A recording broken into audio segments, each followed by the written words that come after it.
আমন্ত্রণ আন্তর্জাতিক অঙ্গনের সবশেষ সংবাদ নিয়ে আমাদের প্রতিদিনের আয়োজন যমুনা ডেস্ক। শুরুতেই শিরোনাম। কোভিড-19 চিকিৎসায় রেমডেসিভির ব্যবহারের অনুমোদন দিল মার্কিন যুক্তরাষ্ট্র। ভাইরাসটি ল্যাবে তৈরি নয় জানালো WHO। বিশ্বজুড়ে আরও 5,500 মৃত্যু, মোট প্রাণহানি প্রায় 2,40,000। যুক্তরাষ্ট্রে মারা গেছেন আরও 4 প্রবাসী বাংলাদেশি। বিভিন্ন দেশে হঠাৎই বিরল কাওয়াসাকি রোগের বিস্তার, সবচেয়ে ঝুঁকিতে শিশুরা। করোনার সাথে যোগসূত্র নিয়ে চলছে গবেষণা। এসব খবরে বিস্তারিত নিয়ে সাথে আছি সৌমিত্র সূক্ষ্ম। ধীরে হলেও ক্ষীণ হলেও করোনার বিরুদ্ধে আশার আলো জ্বালালো রেমডেসিভির। কোভিড-19 আক্রান্তের চিকিৎসায় প্রয়োজনীয় ওষুধটি ব্যবহারের অনুমোদন দিয়েছে যুক্তরাষ্ট্রের ফুড অ্যান্ড ড্রাগ অ্যাডমিনিস্ট্রেশন। এদিকে মার্কিন প্রেসিডেন্টের একের পর এক অভিযোগের জবাবে বিশ্ব স্বাস্থ্য সংস্থার উত্তর, কোনো ল্যাবে নয় বরং প্রাকৃতিকভাবেই উৎপত্তি হয়েছে করোনা ভাইরাসের। WHOর দাবি, মহামারীর শুরু থেকেই বিশ্বকে সচেতন করে আসছে সংস্থাটি। করোনা মোকাবেলায় চূড়ান্ত কার্যকারিতা প্রমাণে দ্বিতীয় ধাপে রেমডেসিভিরের ট্রায়ালের অপেক্ষায় গবেষকরা। তবে প্রাথমিক সাফল্যের ভিত্তিতেই জরুরি প্রয়োজনে কোভিড আক্রান্তদের ওপর ওষুধটি প্রয়োগের অনুমোদন দিল মার্কিন ফুড অ্যান্ড অ্যাডমিনিস্ট্রেশন। মার্কিন প্রতিষ্ঠান জিলিড সায়েন্সের গবেষণার পর ব্যাপকভাবে আলোচনায় আসে অ্যান্টিভাইরাল ওষুধটি। রেমডেসিভির প্রয়োগে অন্য প্রতিষেধক নেওয়া রোগীদের অন্তত 4 দিন আগে সুস্থ হচ্ছে কোভিড আক্রান্ত ব্যক্তি, এমনটাই বলছে প্রাথমিক গবেষণার ফলাফল। মাত্র 2 দিন আগেই ওষুধটি অনুমোদনের অনুরোধ জানিয়েছিলেন ট্রাম্প। এটা স্বস্তির খবর যে রেমডেসিভির প্রয়োগের অনুমোদন দিয়েছে FDA। সংশ্লিষ্টদের সাথে কথা বলেছি, জিলিড জনস্বার্থে দারুণ অবদান রাখছে। সম্মিলিত প্রচেষ্টায় দ্রুত ইতিবাচক ফল পাবো আমরা। যুক্তরাষ্ট্রে আক্রান্ত আর মৃত্যুহার কমায় স্বস্তি প্রকাশ করলেও চীন আর WHOর ভূমিকাকে আবারও কটাক্ষ করেছেন মার্কিন প্রেসিডেন্ট। সবাই ভাবছিল 15 থেকে 20 লাখ মানুষের মৃত্যু হবে, তবে আমরা মৃত্যুহার কমিয়ে আনতে পেরেছি। ভাইরাসের উৎসেই তা বন্ধ করা উচিত ছিল, তবে তা হয়নি। সুইজারল্যান্ডের নিয়মিত ব্রিফিংয়ে ট্রাম্পের অভিযোগের জবাব দিয়েছে বিশ্ব স্বাস্থ্য সংস্থা। বলা হয়, জেনেটিক সিকোয়েন্স বিশ্লেষণের ভিত্তিতেই কোভিড-19 এর উৎপত্তি কিংবা বিস্তার সম্পর্কে নিশ্চিত তথ্য জানিয়েছেন গবেষকরা। বিজ্ঞানী ও গবেষকদের সঙ্গে বারবারই কথা বলেছি এবং নিশ্চিত হয়েছি ভাইরাসটির উৎপত্তি প্রাকৃতিকভাবে। সবচেয়ে গুরুত্বপূর্ণ ছিল ভাইরাসের ধরন সম্পর্কে জানা, যেটি আমাদের উদ্দেশ্য ছিল। বিস্তার ঠেকাতে এবং মানুষের করণীয় সম্পর্কে নির্দেশনা দিতে যা জরুরি সেটাই করেছি। WHOর 30 জানুয়ারির বৈশ্বিক সতর্কতা যথেষ্ট বৈজ্ঞানিক তথ্য প্রমাণের ভিত্তিতেই দেয়া হয়েছিল। ওই সময় চীনের বাইরে মাত্র 82 জন আক্রান্ত ছিল এবং কারো মৃত্যুও হয়নি। তাই আবারও বলছি, সচেতন হবার জন্য যথেষ্ট সময় পেয়েছে বাকি বিশ্ব। বিশ্বজুড়ে কোভিড-19 পরিস্থিতিতে জনস্বাস্থ্য বিষয়ক সতর্কতা জারি থাকবে বলেও জানিয়েছে WHO। ডরথি তাস্ট্রিন, যমুনা নিউজ। 24 ঘন্টায় বিশ্বজুড়ে 5,500-এর বেশি মানুষের মৃত্যু হয়েছে করোনা ভাইরাসে। মোট প্রাণহানি 2,40,000-এর কাছাকাছি, আক্রান্ত 34 লাখের বেশি। যুক্তরাষ্ট্রে 24 ঘন্টায় প্রাণ গেছে আরও প্রায় 1900 মানুষের। দেশটিতে মোট মৃতের সংখ্যা 65,700। আর যুক্তরাজ্যে একদিনে মৃত্যু হয়েছে 739 জনের। মোট প্রাণহানি 27,500। ব্রাজিলে আরও 5 শতাধিক মৃত্যুর পর 6,500-এর কাছাকাছি দাঁড়িয়েছে মৃতের সংখ্যা। কোভিড-19 স্পেনে 281 ও ইতালিতে 269 জনের প্রাণহানি হয়েছে একদিনে। যুক্তরাষ্ট্রে করোনা ভাইরাসে প্রাণ গেল এক নারী সহ আরও 4 বাংলাদেশির। সবাই ছিলেন নিউ ইয়র্কের বাসিন্দা। তারা হলেন 87 বছর বয়সী সুরাইয়া আহমেদ, 72 বছর বয়সী মোহাম্মদ ফরিদ উদ্দিন ভূঁইয়া ও 55 বছর বয়সী মোহাম্মদ শামসুদ্দিন ও রথীন্দ্র কুমার সরকার। শুক্রবার স্থানীয় সময় রাতে বাসায় মৃত্যু হয় শামসুদ্দিনের। তার বাড়ি চট্টগ্রামের রাউজানে। হাসপাতালে মরদেহের নমুনা পরীক্ষার পর শনাক্ত হয় করোনা ভাইরাস। আরেক মৃত রথীন্দ্র কুমারের বাড়ি ঢাকার নবাবগঞ্জে। এদিকে যুক্তরাষ্ট্রের 5 রাজ্যে 227 বাংলাদেশের মৃত্যু হলো।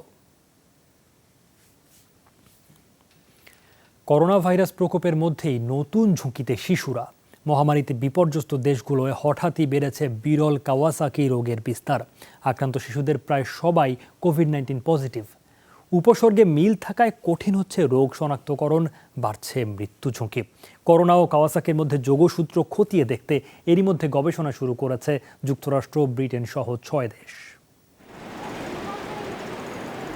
শুরুতে কেবল বয়স্করা ঝুঁকিতে থাকলেও এখন করোনার শিকার হচ্ছে শিশুরাও।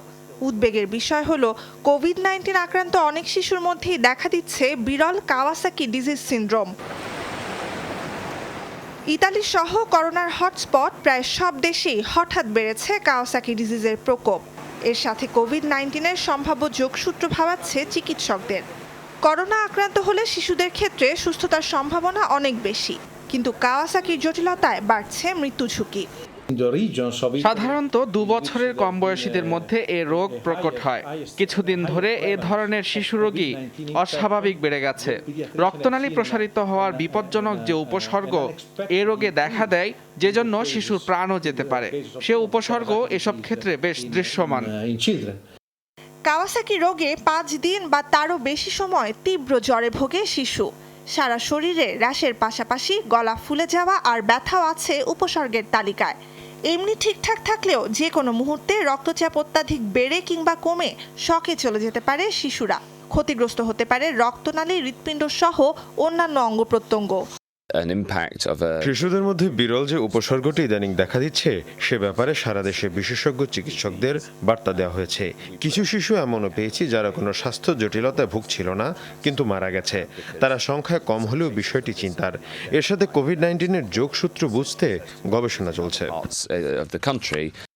যুক্তরাষ্ট্র, যুক্তরাজ্য, ফ্রান্স, ইতালি, স্পেন আর সুইজারল্যান্ডে করোনা মহামারীর 4 মাসে কাওয়াসাকি রোগে আক্রান্ত হয়েছে কমপক্ষে 100 শিশু। সাধারণ সময়ের চেয়ে যা কয়েক গুণ বেশি। তবে করোনা ও কাওয়াসাকির উপসর্গ আলাদাভাবে চিহ্নিত করা নিয়েই বেশি উদ্বিগ্ন চিকিৎসকরা। কাওয়াসাকি সিনড্রোম বিরল হলেও এর চিকিৎসা অজানা নয়, তাই দ্রুততম সময়ে রোগ শনাক্ত করে চিকিৎসার প্রস্তুতি নেওয়া হচ্ছে। ইদানিং রোগের মাত্রা বেড়ে গেলেও করোনা মহামারীর সাথে এর সম্পর্ক এখনো অস্পষ্ট। কাওয়াসাকি সিনড্রোমের জন্য পরীক্ষিত চিকিৎসা আছে বিশ্বে, তবে জানা নেই রোগের কারণ। ধারণা করা হয় 70-80 দশকে জাপানে প্রথম ছড়ায় বায়ুবাহিত রোগটি। নুজহাত কামাল, যমুনা নিউজ। বিভিন্ন দেশে যখন করোনা মোকাবেলায় নানা ধরনের পদক্ষেপ নেওয়া হচ্ছে, তখন ব্রাজিলে খোঁড়া হচ্ছে গণকবর। অন্তত 1 মাস আগে থেকে এসব কবর খোঁড়া শুরু হয়েছে বলে জানিয়েছে বার্তা সংস্থা এপি। সাও পাওলোর একটি সমাধিক্ষেত্রে খোঁড়া হয়েছে কয়েক হাজার কবর। রিও ডি জেনেরিওর ইরাজা সমাধিক্ষেত্রে খোঁড়া হয়েছে 4000-এর বেশি নতুন কবর। অন্যান্য সমাধিস্থানগুলোতেও চলছে কাজ। রিওর 6টি কবরস্থানের তত্ত্বাবধানকারী প্রতিষ্ঠান রিও প্যাক্সের এক কর্মকর্তা জানান, মহামারী বিস্তারের অনেক আগে থেকেই পরিকল্পনা হয়েছে কবর খোঁড়ার। তবে কোভিড-19 আক্রান্তে মৃত্যুহার অনুমানের চেয়েও 30-40% বেড়ে যায় এপ্রিলের দ্বিতীয়ার্ধে। এর ফলে কবর খুঁড়তে নিয়োগ দেওয়া হয়েছে প্রচুর নতুন কর্মীদের সুরক্ষা পোশাক দেওয়া হয়েছে বলে জানিয়েছেন ওই কর্মকর্তা। বহু জল্পনা কল্পনার পর অবশেষে প্রকাশ্যে এলেন উত্তর কোরিয়ার সর্বোচ্চ নেতা কিম জং উন। তার জনসম্মুখে আসার ভিডিও ফুটেজ প্রকাশ করেছে দেশটির রাষ্ট্রীয় গণমাধ্যম KCNA। জানানো হয় 20 দিন পর কোনো সরকারি অনুষ্ঠানে দেখা গেছে কিমকে। সরকারি একটি প্রতিষ্ঠানের উদ্বোধনী অনুষ্ঠানে যোগ দেন তিনি। কিমের সাথে অনুষ্ঠানে উপস্থিত ছিলেন সরকারের উচ্চপদস্থ কর্মকর্তারা। সম্প্রতি একটি অপারেশনের পর প্রকাশ্যে দেখা যায়নি কিমকে। বিশেষ করে উত্তর কোরিয়ার প্রতিষ্ঠাতা কিম সাং-এর জন্মবার্ষিকীর অনুষ্ঠানেও যোগ দেননি তিনি। এতে পশ্চিমা গণমাধ্যমে গুঞ্জন ওঠে, বেঁচে নেই কিম জং উন। করোনা ভাইরাস মোকাবেলায় চলমান লকডাউনের কারণে স্থবির বিশ্ব, কর্মহীন হাজারো মানুষ। অর্থনৈতিক দুরবস্থা বিভিন্ন দেশে নাগরিকদের মাঝে তৈরি হচ্ছে ব্যাপক ক্ষোভ। তাই অবরুদ্ধ অবস্থার প্রতিবাদে দেশে দেশে রাস্তায় নেমে এসেছেন অনেকে। লকডাউন তুলে নেয়ার দাবিতে সশস্ত্র বিক্ষোভ হয়েছে যুক্তরাষ্ট্রে। মার্কিন অঙ্গরাজ্য মিশিগানে 15 মে পর্যন্ত লকডাউনের মেয়াদ বাড়ানোর ঘোষণার পরই ক্ষোভে ফেটে পড়ে বাসিন্দারা। মিশিগান ইউনাইটেড ফর লিবার্টির ব্যানারে নজিরবিহীন বিক্ষোভে কয়েকশো মানুষ জড়ো হয় পার্লামেন্টের সামনে। দাবি দূর করতে হবে অচলাবস্থা। এমনকি পার্লামেন্ট ভবনের ভেতরেও ঢুকে পড়ে একদল সশস্ত্র বিক্ষোভকারী, প্রতিহত করে পুলিশ। আরেক রাজ্য ক্যালিফোর্নিয়ায় স্টে অ্যাট হোম নির্দেশের বিরুদ্ধে পথে নামে কয়েকশো মানুষ। সান ফ্রান্সিসকোয় লকডাউন শিথিলের কথা থাকলেও সমুদ্র সৈকত সহ বিভিন্ন স্থানে ভিড় বাড়ায় আবারও আরোপ হয় কড়াকড়ি। তবে তা মানতে নারাজ সাধারণ মানুষ। স্বাস্থ্য বিভাগ অতিরঞ্জন করছে এবং জনগণকে অহেতুক ভয়ের মধ্যে রাখছে। আমাদের সুইডেনের মডেল অনুসরণ করা উচিত।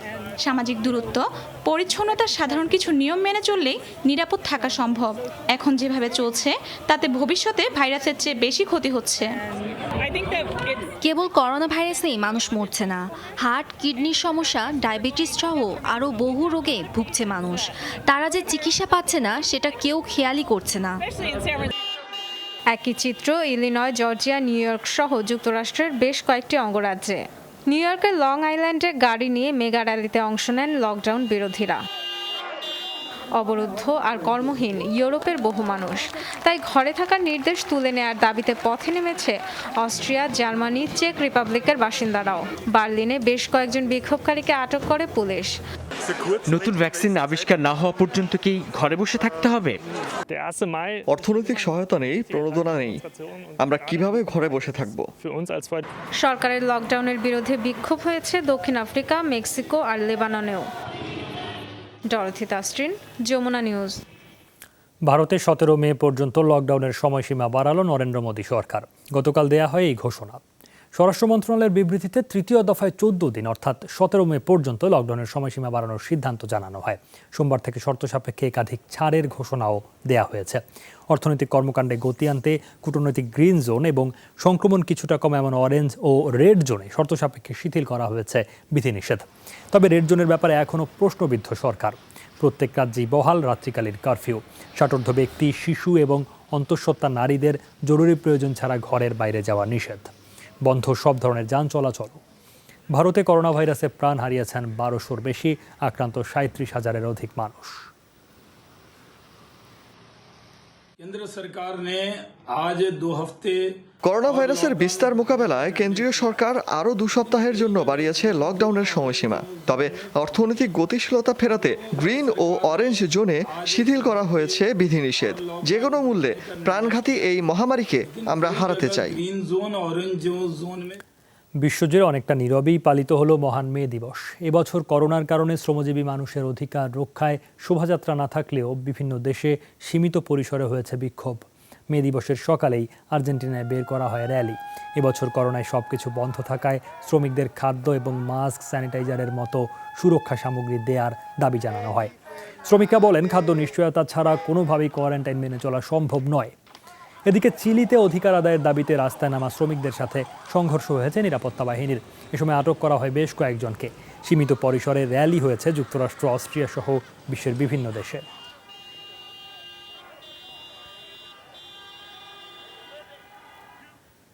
সহকর্মীকে যৌন হয়রানির অভিযোগ অস্বীকার করলেন যুক্তরাষ্ট্রের ডেমোক্রেটিক দলের সম্ভাব্য প্রেসিডেন্ট পদপ্রার্থী এবং সাবেক ভাইস প্রেসিডেন্ট জো বাইডেন। অভিযোগ, সিনেটর থাকাকালে 1992-93 সালে সহকর্মী তারা রিডকে হয়রানি করেন বাইডেন। সে সময় সিনেটের অফিসে স্টাফ সহকারী হিসেবে রিড কর্মরত ছিলেন। বাইডেন এখন ডেমোক্রেট দলের প্রেসিডেন্ট পদপ্রার্থী হিসাবে মনোনয়ন লাভের পথে। তাই জবাবদিহির জন্য তার উপর বাড়ছে চাপ। সব অভিযোগ অস্বীকার করে বাইডেন বলছেন, নির্বাচনকে সামনে রেখে চলছে রাজনৈতিক ষড়যন্ত্র।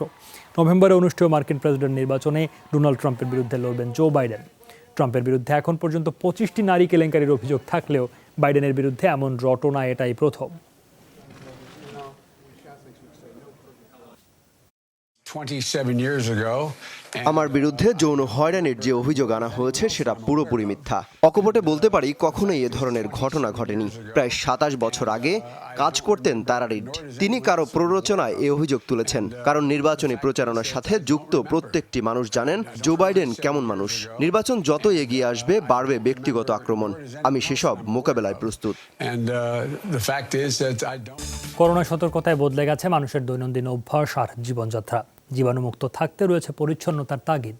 এ অবস্থায় ফিলিপাইনের রাস্তাঘাটে সবাই বহন করছেন ছোট স্যানিটাইজার ব্যাগ। মাস্ক, গ্লাভস সহ প্রয়োজনীয় সুরক্ষা সরঞ্জামাদি আছে কাছে রাখতেই এই ব্যাগই তার ভরসা। পথে বের হয়েছেন কিন্তু মাস্ক পরা নেই, এমন মানুষ পাওয়া যায়। মাস্ক, গ্লাভস, স্যানিটাইজার এখন মানুষের নিত্য সঙ্গী। এসব বহনে বেড়েছে ব্যাগের চাহিদাও। ফিলিপাইনের লকডাউনে তেমন কড়াকড়ি না থাকায় প্রয়োজনে প্রতিদিনই ঘর থেকে বের হচ্ছেন মানুষ, সাথে প্রায় প্রত্যেকেই বহন করছেন এমন ব্যাগ। বাসা থেকে বের হলেই মাস্ক, তোয়ালে, স্যানিটাইজার এগুলো সাথে রাখি, কারণ সবসময় ভয়ে থাকি কারোর স্পর্শে না আবার করোনায় আক্রান্ত হয়ে যায়। আমি বাইকে করে পণ্য সরবরাহ করি, বিভিন্ন জায়গায় যেতে হয়, তাই ব্যাগ সাথেই রাখি, একটু পরপরই অ্যালকোহল দিয়ে স্প্রে করি। এছাড়া দিনের বেশিরভাগ সময় বাইরে থাকা নিরাপত্তা কর্মী বা চিকিৎসকদেরও বদলেছে অভ্যাস। মাস্ক, স্যানিটাইজার ব্যবহারে সাথে রাখছেন ব্যাগ। এই অঞ্চলে ট্রাফিক কমান্ডার হিসেবে কাজ করছি। সারাদিনে বিভিন্ন জনের সাথে কথা বলতে হয়, তাই নিজের সুরক্ষায় সবকিছুই সাথে রাখি। গ্রামে গ্রামে ঘুরে চিকিৎসা দিতে হয়, তাই শারীরিক সক্ষমতা বাড়াতে ভিটামিন সি থেকে শুরু করে প্রয়োজনীয় সব নিজের কাছেই রাখি। ফিলিপাইনে এখনও মহামারী রূপ না নিলেও প্রতিদিনই বাড়ছে সংক্রমণ আর মৃত্যু হার, তাই বাড়তি সতর্ক সবাই। অমিত হাসান রবিন, যমুনা নিউজ। করোনা রোগী সম্পর্কে সতর্ক করতে দারুণ কার্যকর এক চশমা আবিষ্কার হয়েছে চীনে। চোখে থাকলে আশপাশের সবার শরীরের তাপমাত্রা জানতে পারবেন আপনি। থার্মাল ডিটেক্টর বা আলাদা যন্ত্রের মাধ্যমে তাপমাত্রা পরিমাপের দরকার হবে না। কৃত্রিম বুদ্ধিমত্তার এই চশমার মাধ্যমে নিরাপদ দূরত্ব রক্ষা করেই মানুষের তাপমাত্রা মাপা সম্ভব। করোনা ভাইরাস সংক্রমণের অন্যতম উপসর্গ শরীরের তাপমাত্রা বিস্তার ঠেকাতে, তাই তাপমাত্রা পরিমাপের ব্যাপারে সতর্ক সবাই। কিন্তু ব্যক্তি পর্যায়ে থার্মোমিটার বা থার্মাল ডিটেক্টর ব্যবহার সম্ভব নয় সবার পক্ষে। এ সংকটে দারুণ সমাধান কৃত্রিম বুদ্ধিমত্তার এই চশমা। এ চশমা চোখে থাকলে স্বয়ংক্রিয়ভাবে ভেসে উঠবে আশেপাশের মানুষের শরীরের তাপমাত্রা। ক্যামেরা আর ইনফ্রারেড সেন্সরের মাধ্যমে 10 ফুট দূরত্ব পর্যন্ত মানুষের তাপমাত্রা পরিমাপে সক্ষম T1 নামের চশমাটি। একসাথে একাধিক ব্যক্তির তাপমাত্রা মাপতেও সক্ষম এটি। ইনফ্রারেড থার্মোমিটারের সাথে একটি কেবল যোগ করা হয়েছে, যা চশমায় সরাসরি তথ্য পাঠায় এবং কৃত্রিম বুদ্ধিমত্তা দ্রুত সেই ডাটা শনাক্ত হয়ে ভেসে ওঠে। চশমা ব্যবহারে সামনের 2 থেকে 3 মিটার দূরত্বের যে কোনো মানুষের তাপমাত্রা সহজেই জানা যাবে। কৃত্রিম বুদ্ধিমত্তা ও গেমিং প্রযুক্তির সম্মেলন ঘটিয়ে এ চশমা তৈরি করেছে চীনা প্রতিষ্ঠান রকিট। সঠিকভাবে তাপমাত্রা যাচাই, সহজে বহন করার সুবিধার পাশাপাশি এটি শারীরিক দূরত্ব নিশ্চিতের বাড়তি সুরক্ষা দিচ্ছে ব্যবহারকারীদের, যে কারণে T1 চশমার জনপ্রিয়তা পেতে সময় লাগেনি। বাজারে আসা মাত্রই 1000 পিস চশমা সংগ্রহ করেছে বিভিন্ন প্রতিষ্ঠান। এই চশমা ব্যবহারে দারুণ সুবিধা হয়েছে, বিশেষ করে থার্মোমিটারের চেয়ে এটি অনেক বেশি নিরাপদ। এখন নিরাপদ দূরত্ব থেকেই কাজ করা যায়। দেখতে সায়েন্স ফিকশনে জটিল কোনো যন্ত্র মনে হলেও এর ব্যবহার খুবই সহজ। উদ্ভাবকরা বলছেন, শিল্প কারখানা বা অফিস আদালত যেখানে মানুষের ভিড় বেশি, সেসব জায়গায় দারুণ কার্যকর এই T1 চশমা। এতে জনে জনে সবার তাপমাত্রা মাপার ঝামেলা কমবে। পর্যায়ক্রমে শপিং মল ও বিমানবন্দরে এ চশমার কার্যকারিতা নিশ্চিত করতে চান উদ্ভাবকরা। মুজরাবিন তারেক, যমুনা নিউজ। শেষ করব যমুনা আইডেস্ক, তার আগে শিরোনামগুলো আরেকবার। কোভিড-19 চিকিৎসায় রেমডেসিভির ব্যবহারের অনুমোদন দিল মার্কিন যুক্তরাষ্ট্র। ভাইরাসটি ল্যাবে তৈরি নয়, জানালো WHO। বিশ্বজুড়ে আরও 5,500 মৃত্যু, মোট প্রাণহানি প্রায় 2,40,000। যুক্তরাষ্ট্রে মারা গেছেন আরও 4 প্রবাসী বাংলাদেশি। বিভিন্ন দেশে হঠাৎই বিরল কাওয়াসাকি রোগের বিস্তার, সবচেয়ে ঝুঁকিতে শিশুরা। করোনার সাথে যোগসূত্র নিয়ে চলছে গবেষণা। এই ছিল যমুনা আইডেস্ক। এতক্ষণ সাথে থাকার জন্য ধন্যবাদ।